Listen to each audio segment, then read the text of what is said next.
No pienso casarme con Úrsula porque a ti te venga en gana. Porque yo a ti no te debo nada. Y te lo voy a dejar más claro, no te debo nada. El salón de la gran casa estaba silencioso, pero la tensión era tan densa como una niebla imposible de dispersar. Victoria, con sus movimientos precisos y su aire altivo, caminaba de un lado a otro. Frente a ella, don Hernando la observaba con una mezcla de desdén y paciencia. José Luis se mantenía apartado, inmóvil, presenciando lo que estaba a punto de convertirse en un episodio vergonzoso. No es posible que se le conceda el título de duque a Bernardo, declaró Victoria con frialdad. Es un hombre que no pertenece a esta familia, ni a su historia. Don Hernando no respondió de inmediato. Apoyado en su bastón, alzó la vista con esa mirada que podía derribar castillos sin levantar la voz. Y tú sí perteneces. Victoria, ¿qué has hecho tú por esta familia que te dé autoridad para juzgar quién merece o no un título? Victoria contuvo el aliento. José Luis entrecerró los ojos, incómoda. He estado a su lado durante años, replicó ella. He defendido el nombre Gálvez de Aguirre, incluso cuando ustedes lo arrastraban por el barro. Has defendido tu ambición. No, nuestro apellido, sentenció Hernando. Y lo hiciste mientras tejías intrigas en contra de Mercedes y de cualquiera que no te sirviera como escalón. Victoria dio un paso hacia él, pero el marqués no retrocedió. Te recuerdo que no tienes aún ningún lugar legítimo aquí. ¿No eres su esposa?, dijo, señalando a José Luis. Y si me preguntas, dudo que lo seas. La bofetada verbal fue tan brutal que incluso José Luis bajó la mirada. No dijo nada, ni una palabra en defensa de Victoria, y ese silencio pesó más que cualquier insulto. Esto es una humillación, dijo Victoria, intentando recuperar la compostura. No, Victoria, esto es una consecuencia, replicó el marqués. El título ha sido concedido, y tú, si tienes dignidad, te limitarás a observar y callar. Victoria sintió que las piernas le temblaban, pero no lo demostró. Giró sobre sus talones, herida y furiosa, y salió de la sala. José Luis la siguió, pero sin apresurarse. Sabía que don Hernando tenía razón, y ese día, más que perder poder, Victoria había perdido el respeto de quien más necesitaba defenderla. El marqués volvió a sentarse. En sus labios, una mueca apenas visible de triunfo. No se trataba solo del título de Bernardo. Se trataba de empezar a desmontar los cimientos de una mujer que había usurpado durante años un lugar que no le pertenecía. El ambiente en la finca estaba enrarecido, pero entre los matorrales del bosque, algo distinto comenzaba a germinar. Adriana, con el corazón acelerado, caminaba con pasos decididos, pero nerviosos. En su mano llevaba una carta que había escrito con temblor de dudas y pasión reprimida. Era para Rafael. Una simple nota que decía: ven, esta tarde, junto al arroyo. Hey. Rafael recibió la carta de manos de una criada que no hizo preguntas. Al leerla, el pecho se le tensó de inmediato. No sabía si debía alegrarse o preocuparse, pero sí sabía que iría. No podía resistirse a Adriana, no después de todo lo que habían vivido, de todo lo que aún no se habían dicho. La hora llegó. Rafael atravesó los senderos con el corazón latiéndole fuerte. ¿Oli? En el claro del bosque, la vio. Adriana lo esperaba con las manos entrelazadas y el rostro tenso, como si luchar contra lo que sentía la hubiese dejado agotada. Gracias por venir, dijo ella en cuanto lo tuvo enfrente. Siempre iré, si me llamas, respondió él, sin ocultar la emoción. Durante unos segundos, el silencio se impuso, pero era un silencio distinto. No era incómodo ni hostil. Era la calma antes de una decisión. Rafael, no puedo seguir negándolo, dijo Adriana. Te he evitado, te he rechazado, pero ya no puedo más. Rafael la miró con esa intensidad que solo se tiene cuando uno ama con miedo y con fuerza a la vez. Yo tampoco puedo más, confesó. No hay un solo día en que no piense en ti, en que no me pregunte cómo habría sido todo si hubiéramos tenido el valor antes. Adriana bajó la mirada. Luego dio un paso hacia él. No quiero hablar más. Y lo besó. Fue un beso largo, sin restricciones, cargado de emociones desbordadas. Rafael la rodeó con los brazos como si temiera que desapareciera. Adriana se aferró a su cuello, como quien se lanza al abismo sin mirar atrás. Era un beso de reencuentro, pero también de declaración. A partir de ese momento, nada volvería a ser igual. Lo que ninguno de los dos sabía era que, a unos metros, entre los árboles, unos ojos ardían de furia. Úrsula, que los había seguido movida por una intuición que no quiso aceptar, los observaba. El beso que presenciaba era como una puñalada. No lloraba, no temblaba, solo observaba, con los labios apretados y el alma hecha trizas. Adriana y Rafael se separaron por un instante, respirando agitadamente. No quiero esconderme más, susurró él. Entonces, habrá que luchar, respondió ella. Y sin saberlo, acababan de declarar una guerra que Úrsula pensaba ganar a cualquier precio. Úrsula permaneció inmóvil entre los árboles. Como una estatua tallada en hielo, había seguido a Adriana con la sospecha creciente de que algo ocurría entre ella y Rafael. Pero verla con sus propios ojos besar al hombre que debía ser su esposo fue más devastador de lo que imaginaba. No lloraba, no gritaba. Todo su dolor se transformó en una rabia gélida que le recorría el cuerpo como una corriente venenosa. Volvió a casa sin hacer ruido. Su mente giraba a una velocidad vertiginosa, repasando cada gesto, cada palabra, cada mirada que antes ignoró. Ahora todo tenía sentido. Las evasivas de Rafael, los silencios de Adriana, las dudas de Julio.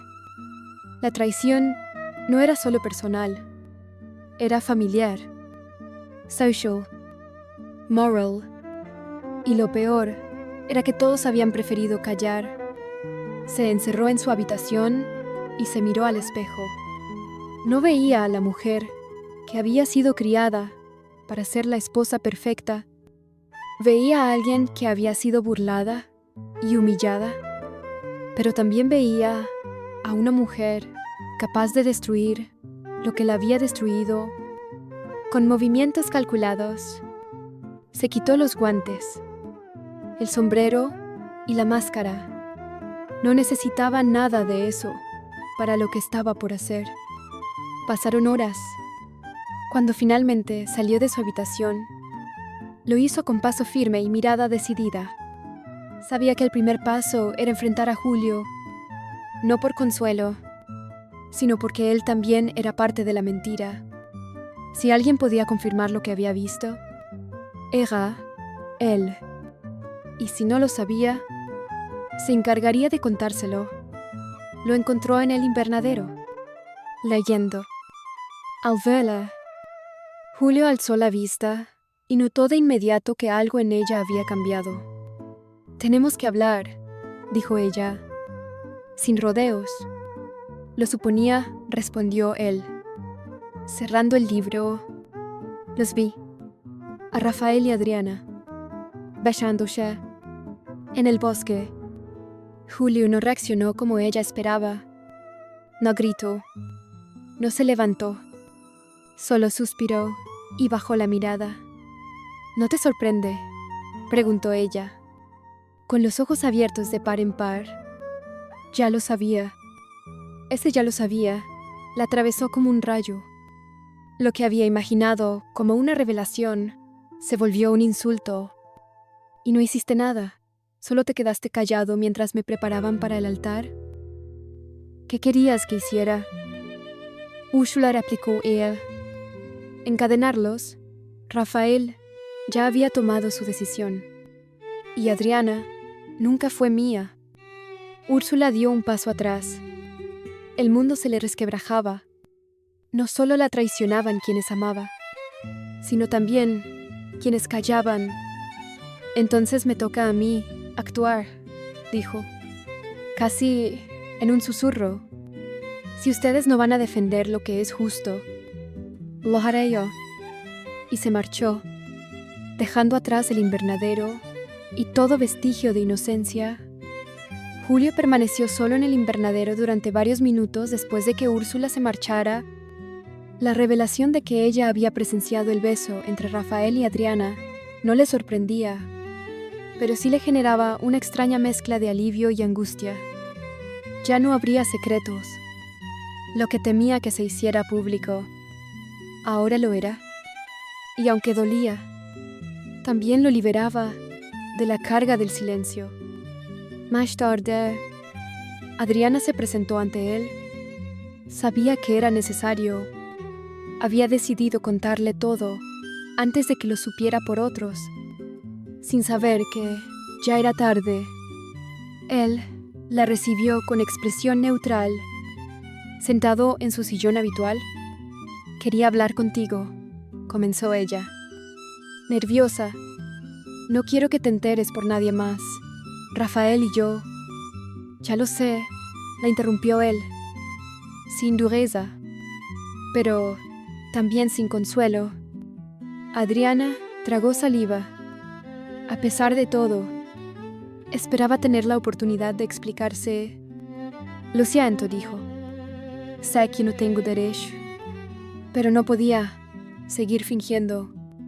¿Y por qué no viniste antes?, preguntó Julio, mirándola por primera vez a los ojos. ¿Por qué tuve que enterarme por Úrsula? Porque no sabía cómo hacerlo. Porque tú no merecías que esto pasara. Julio se levantó y caminó lentamente por la habitación, con las manos en la espalda. Nunca esperé que volvieras conmigo, confesó. Pero no imaginé que lo que quedaba entre nosotros iba a romperse de esta forma. Adriana se acercó, pero él levantó una mano para detenerla. No digas nada más. No estoy enojado contigo. Estoy cansado, agotado de fingir que todo está bien, cuando todos a mi alrededor actúan como si el mundo solo girara según sus pasiones. No fue así, murmuró Adriana. Luché contra esto, pero me venció. Julio la miró con una tristeza profunda. Rafael rompió con Úrsula. ¿Lo sabías? Adriana lo negó con la cabeza. Entonces ya no hay marcha atrás, dijo Julio. Prepárate, porque lo que viene ahora no será suave. No será noble. Úrsula no se quedará cruzada de brazos. Y yo ya no pienso protegerlos a ninguno de los dos. Adriana comprendió que la conversación no era una despedida. Era un parte de guerra. Se marchó sin insistir. Había dicho lo necesario, pero sabía que las palabras no bastaban. Julio volvió a sentarse. Su alma no ardía de celos. Ardía de decepción.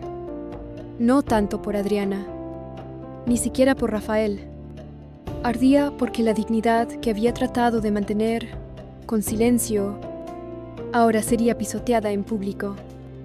Y por primera vez deseó que Úrsula actuara, porque él ya no tenía fuerzas para vengarse. La tensión en la casa se volvió más densa con cada hora que pasaba.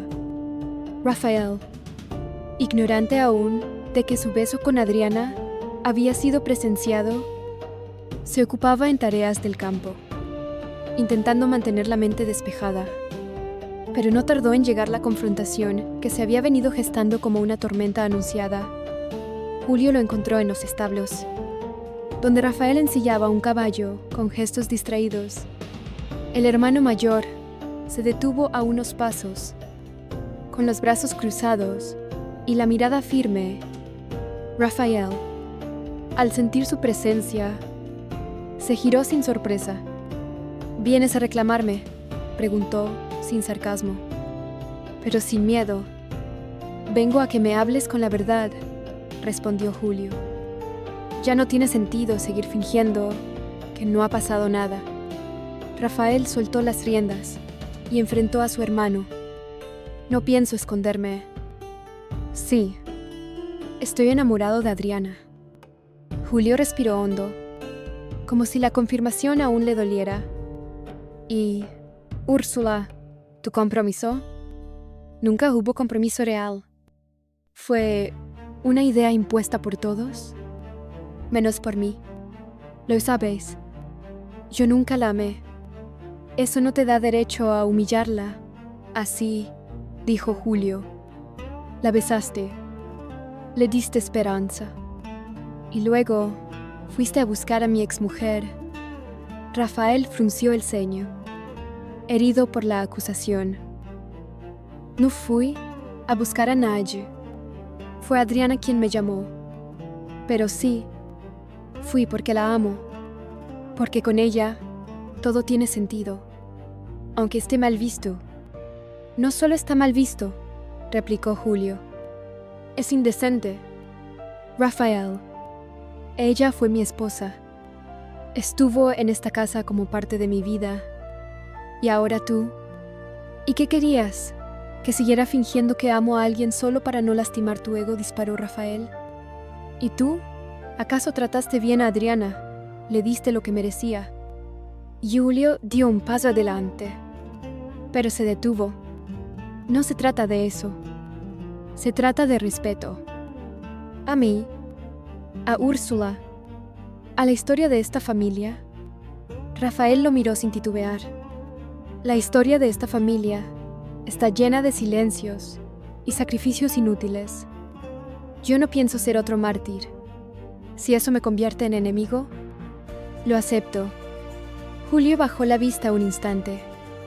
Había perdido no solo a Adriana, también al hermano en quien más confiaba. «No te cases con ella», dijo finalmente, casi en un susurro. «Si lo haces, no cuentes conmigo». «Eso no depende de ti», respondió Rafael con voz serena. «Pero lo tendré en cuenta». Julio se marchó sin volver la vista atrás. Y Rafael, al quedarse solo, sintió que ese breve diálogo había sido más agotador que cualquier jornada de trabajo. Porque cuando la verdad se dice de frente, no deja a nadie intacto. La mañana amaneció gris, como si el cielo mismo presintiera la tensión que envolvía la casa. El ambiente estaba cargado, y cada gesto, cada palabra, tenía un peso especial. José Luis se paseaba por el comedor con el ceño fruncido. Había recibido un comunicado oficial del Marqués de Guzmán. Toda la familia debía asistir, sin excepción, a la ceremonia de proclamación de Bernardo como duque de Miramar. «¿Quién se cree ese hombre para ordenarnos asistir a semejante espectáculo?», gruñó José Luis, arrugando el papel con fuerza. Victoria, sentada frente a él, se mantenía en silencio, herida todavía por la humillación reciente. Había esperado que José Luis la defendiera, pero solo había recibido evasivas y miradas apagadas. «Es una orden real», respondió al fin, con voz scherza. «No podemos ignorarlas sin consecuencias». «¿Y qué se supone que debo hacer? ¿Aplaudir mientras le entregan un título a ese traidor? ¿No sería la primera vez que finges Lo que no sientes, replicó ella con ironía.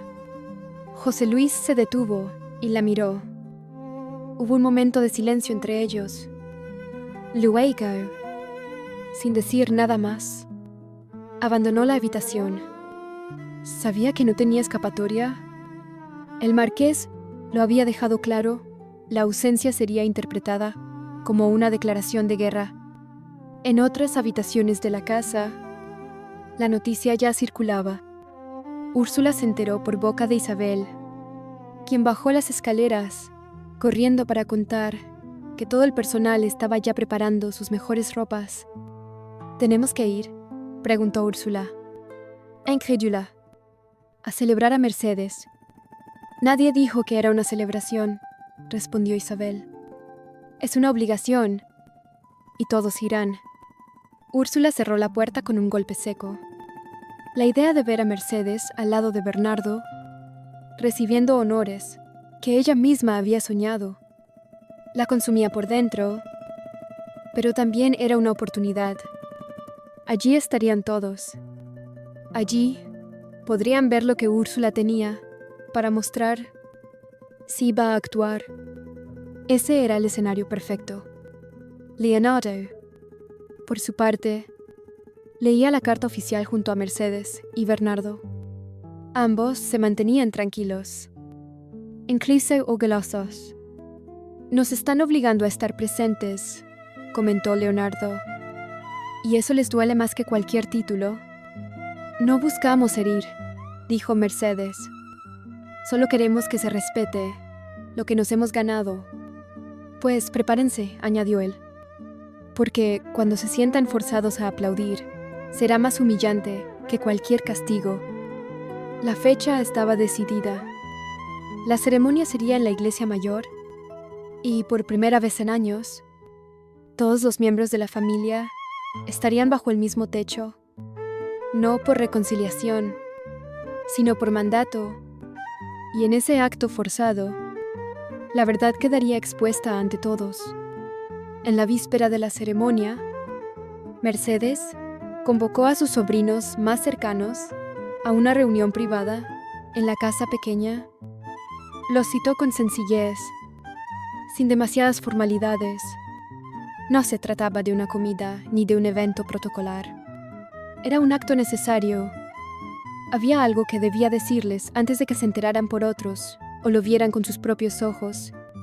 Cuando todos estuvieron presentes, Irene, Alejo y dos sobrinas más, Mercedes se mantuvo de pie, sin intentar suavizar lo que venía.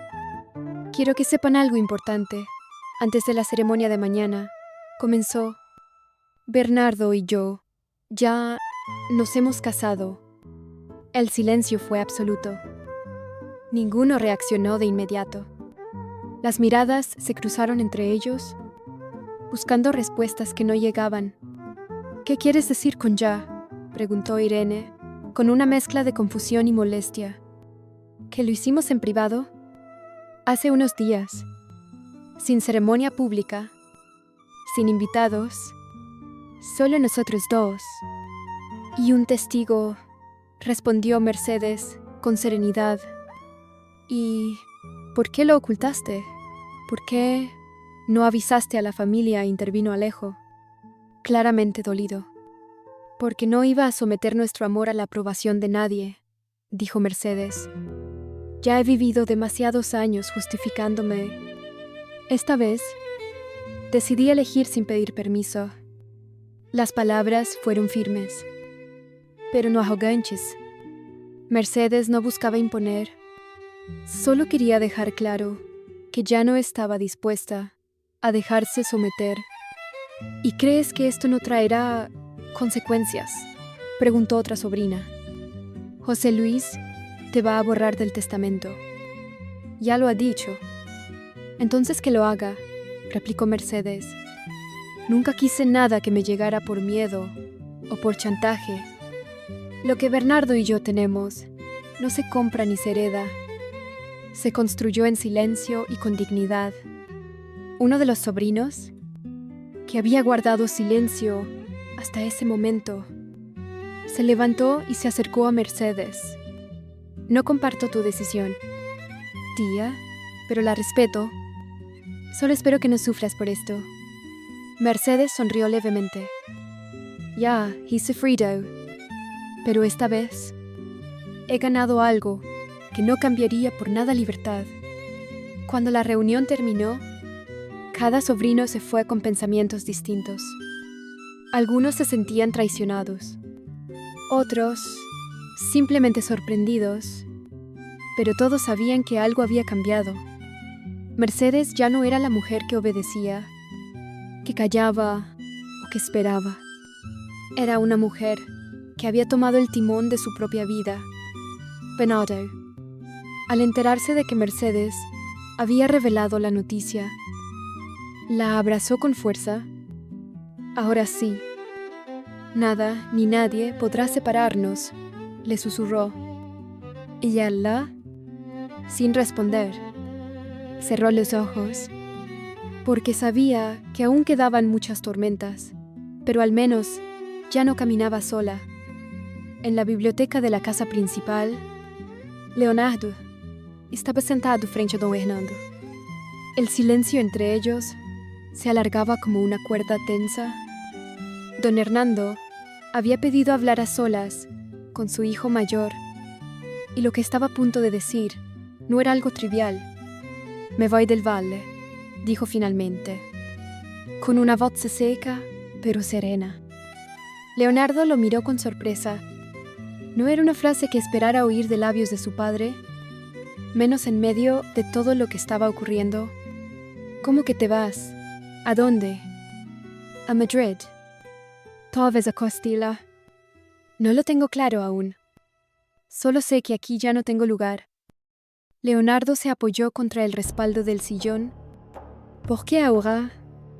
«Porque estoy rodeado de hijos que no me respetan, de mujeres que toman decisiones sin mi bendición, de una familia que se fragmenta y no me necesita». Hernando hizo una pausa.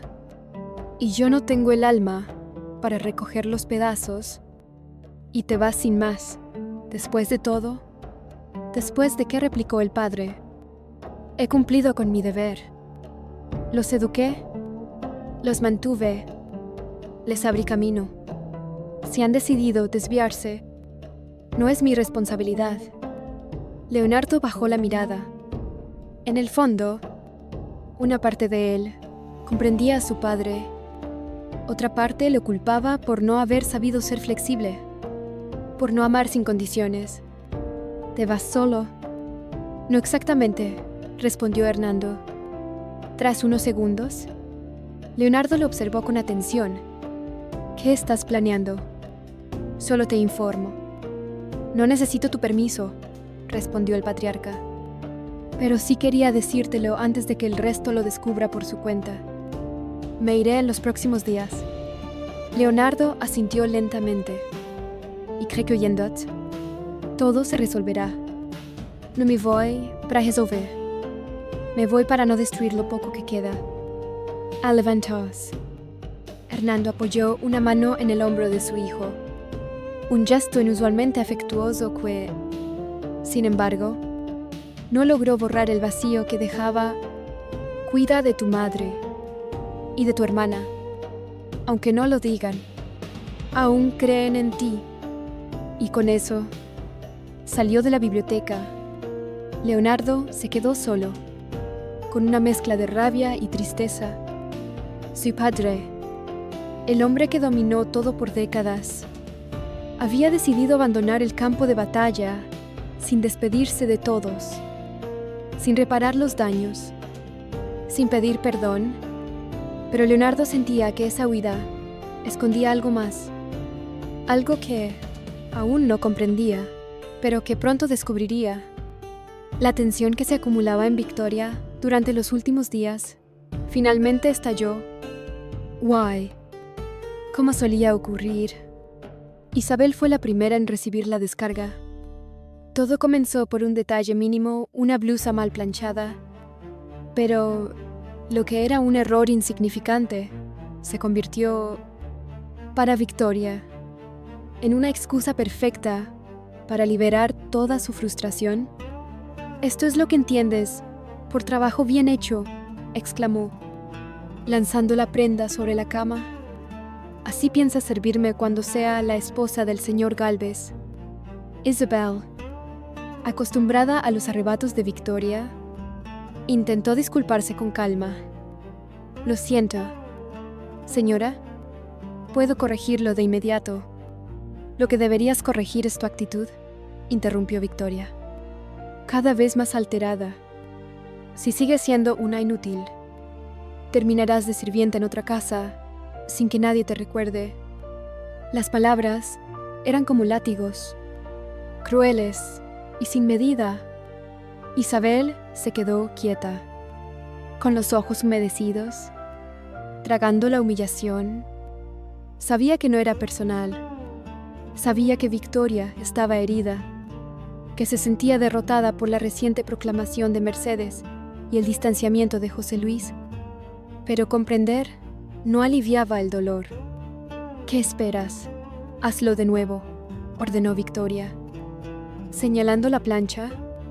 En ese momento, entró José Luis. Había escuchado los gritos desde el pasillo y se detuvo al ver la escena. Victoria, con el rostro encendido de furia. Isabel, cabizbaja, apretando los labios para no llorar. «¿Qué está pasando aquí?», preguntó con tono firme. Victoria giró, sorprendida. «Nada grave». Esta chica volvió a arruinar la ropa, como siempre. José Luis la miró sin expresión, pero con una dureza silenciosa. «No vuelvas a levantarle la voz así, ni a ella, ni a nadie en esta casa. No eres la dueña todavía». Las palabras la golpearon más que cualquier bofetada. Isabel contuvo el aliento.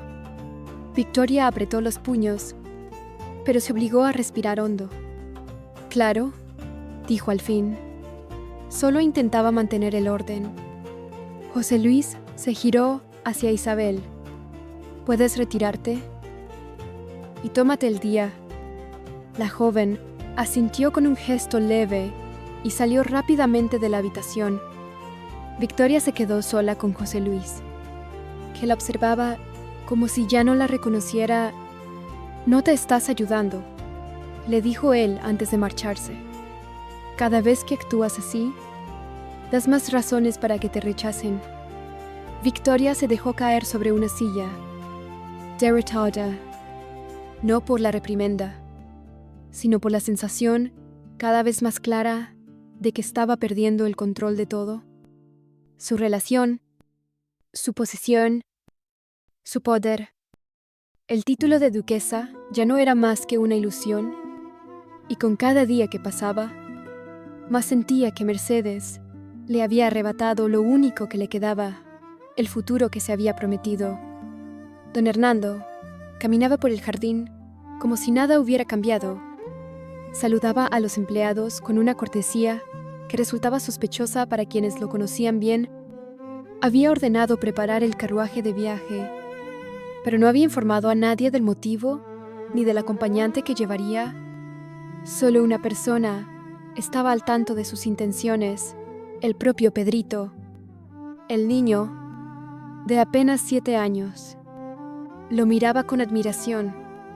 Don Hernando había pasado los últimos días acercándose a él con una ternura poco habitual, contándole historias sobre la corte, sobre Madrid, sobre castillos y libros, sobre caballos que obedecían en latín. «¿Te gustaría venir conmigo a conocer la ciudad?», le preguntó aquella mañana, mientras caminaban por el sendero de los castaños. «¿De verdad podría?», dijo Pedrito, con los ojos brillantes. «Claro que sí. Es solo un paseo. Verás cosas que nunca has visto. Y luego, si te portas bien, tal vez te quedes a aprender con los mejores maestros». El niño asintió, emocionado. «Y mamá lo sabe». Hernando sonrió, sin perder el tono amable. «Claro. Todos están de acuerdo. Pero es una sorpresa. Así que no digas nada. Sí. Pedrito. Engenuo. Asintió con entusiasmo. La criada que ayudó a empacar una pequeña maleta tampoco sospechó nada. Hernando se encargó de que nadie relacionara ese viaje con una huida. Todo parecía una simple salida de rutina. Al mediodía, el carruaje ya estaba listo. Don Hernando subió con lentitud, ayudado por el cochero, y luego alzó al niño con cuidado. Cerró la puerta, dio la orden, y el vehículo partió por el sendero lateral, evitando el camino principal. Ningún miembro de la familia estaba presente, ningún testigo clave, solo la brisa del campo, el chirrido de las ruedas y la emoción inocente de un niño que creía partir hacia una gran aventura. Durante el trayecto, Hernando hablaba con voz pausada, describiéndole a Pedrito las maravillas de Madrid, los palacios, los caballeros, los bailes. Pero en su interior, el viejo patriarca tenía un plan más profundo. No, era solo un viaje. Era una estrategia, una forma de asegurarse de que al menos uno de sus descendientes llevara su apellido con orgullo y obediencia. Pedrito sería moldeado lejos del caos del valle, lejos de las mujeres que, según él, lo estaban debilitando con ternura y afecto innecesarios. Allí serás fuerte. Pequeño, murmuró Hernando. Allí aprenderás a ser un Gálvez de verdad. Pedrito sonreía, sin comprender el alcance de lo que ocurría, y mientras el carruaje se perdía en la distancia, en la finca reinaba la aparente tranquilidad. Nadie había notado la ausencia del niño. El sol comenzaba a caer cuando Bárbara sintió una inquietud extraña. Había sido un día inusualmente tranquilo, pero algo no encajaba. Caminó por el corredor, revisando los rincones donde solía encontrar a Pedrito, jugando, pero no lo vio. Pensó que estaría con Matilde, así que se dirigió a la cocina, aunque con una sensación que le apretaba el pecho. Matilde llamó al entrar. ¿Has visto a Pedrito? La mujer, que en ese momento pelaba verduras con calma, levantó la vista y frunció el ceño. Lo vi esta mañana. Salió a caminar con don Hernando. Bárbaro Shekungelu. Salió con ella. ¿A dónde? Dijo que al lago, como en otras ocasiones, y no ha vuelto desde entonces. Matilde negó con la cabeza. No que yo sepa. Bárbara sintió cómo el pulso se le aceleraba. Salió de la cocina con paso rápido, buscando a Leonardo. Lo encontró en la biblioteca, revisando unos papeles. Su rostro cambió al verla tan alterada. ¿Qué pasó? Pedrito. No lo encuentro por ningún lado. Matilde dice que salió con Hernando esta mañana y no ha vuelto. Leonardo se puso de pie de inmediato. No necesitó más. ¿Estás segura? Sí. ¿Tú sabías algo? Él negó, pero su rostro se endureció. Ven conmigo. Fueron juntos hasta los establos. Leonardo interrogó al cochero. El hombre dudó al principio, pero ante la insistencia del joven, terminó confesando. Salieron esta mañana, temprano, hacia la carretera del este. Don Hernando dijo que era un paseo, pero cargaron un baúl pequeño. El niño iba con él. ¿Y no preguntaste más?, rugió Leonardo. No me correspondía. Señor. Leonardo retrocedió un paso, atónito. Se lo llevó a Madrid. Bárbara tapó la boca con las manos, horrorizada, sin decirnos nada. Sí, dijo Leonardo, con la voz quebrada de rabia. ¿Nos lo ha quitado?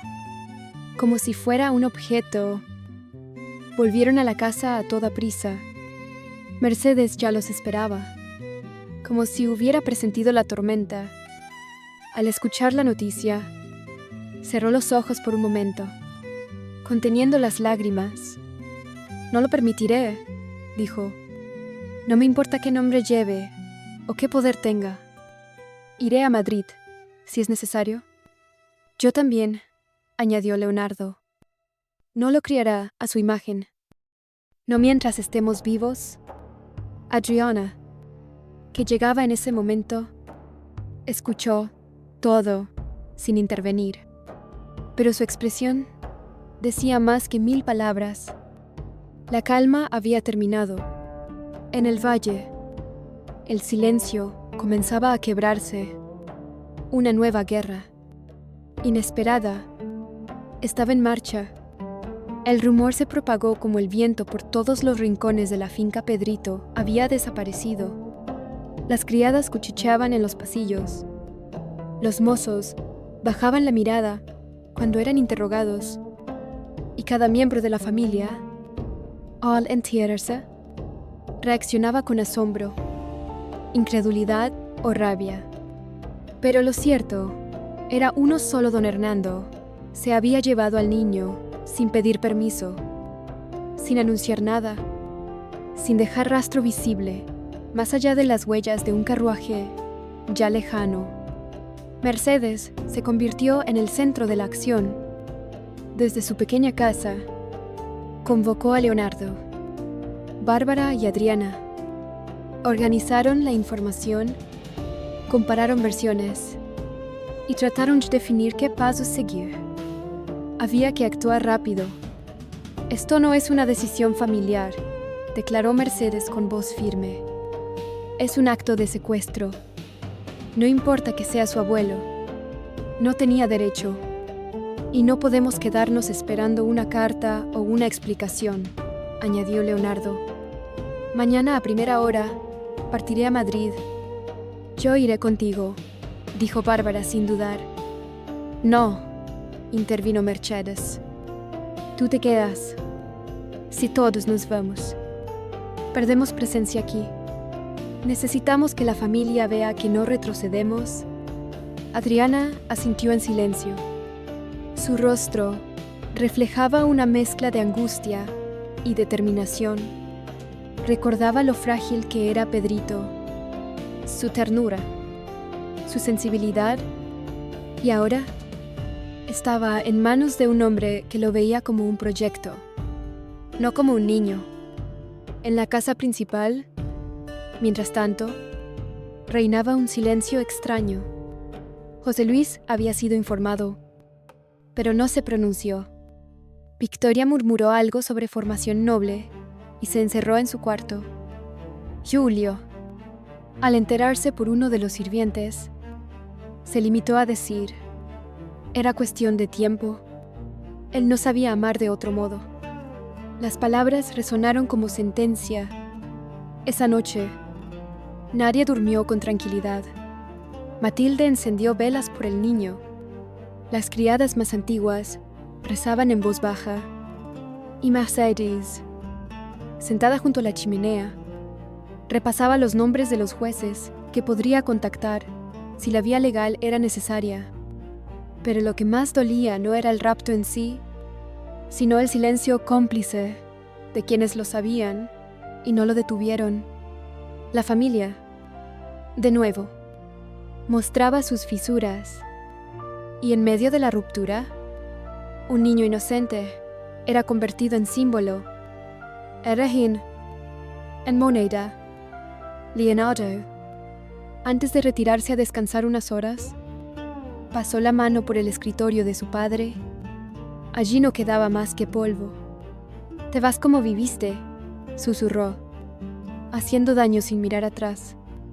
Y con esa frase quedó sellado el inicio de una nueva batalla. El episodio desarrollado en estas 12 secciones representa uno de los momentos más decisivos y desgarradores en la historia reciente del Valle. Cada uno de los personajes ha cruzado un umbral del que ya no hay regreso. enfrentando verdades que duelen, amores que se declaran bajo la sombra del escándalo y traiciones que no admiten justificación. Mercedes, al revelar su matrimonio con Bernardo, deja de vivir a la sombra de las expectativas ajenas y se consagra como una figura de dignidad y fuerza. Su proclamación como duquesa, lejos de ser una provocación, representa una restauración moral. Es la mujer que sobrevivió al desprecio y ahora se alza con el título que le negaron por años, y sin embargo, su victoria también la convierte en blanco de nuevos ataques, liderados por Victoria, cuyo orgullo herido la empuja al límite de la crueldad. En el corazón del conflicto late la relación entre Rafael y Adriana. Su amor, puro, pero marcado por la culpa y el contexto familiar, florece a escondidas y es presenciado por los ojos más peligrosos, los de Úrsula. Esa escena en el bosque, donde un beso revela más que 1000 palabras, desencadena una cadena de consecuencias irreversibles. Úrsula, despechada, se convierte en catalizadora del caos, aliándose con un Julio herido y lleno de reproches. Juntos encarnan la reacción de quienes sienten que lo han perdido todo y están dispuestos a arrasar con lo que queda. Pero el golpe más brutal no viene del despecho ni del amor, sino del poder. Don Hernando, en un acto calculado, se lleva a Pedrito sin consentimiento, disfrazando su huida como un paseo. Esa acción, tan antigua como la idea de herencia patriarcal, revela que en el fondo no busca formar al niño, sino controlarlo, convertirlo en su legado viviente. En su último intento de imponerse sobre una familia que ya no le teme, pero que aún sufre sus consecuencias, el secuestro sacude al valle como un rayo. Ya no se trata de conflictos emocionales, sino de una lucha abierta entre dos visiones del mundo, la de los que aman y perdonan, y la de quienes quieren moldear todo a su imagen, sin importar el dolor que causen. Lo que viene será más que un ajuste de cuentas, será una batalla por el alma de una familia fracturada, por la libertad de un niño, por la memoria de lo que alguna vez fue hogar. Y en ese campo minado de emociones, el valle dejará de ser solo un territorio para convertirse en el escenario de una guerra sin cuartel.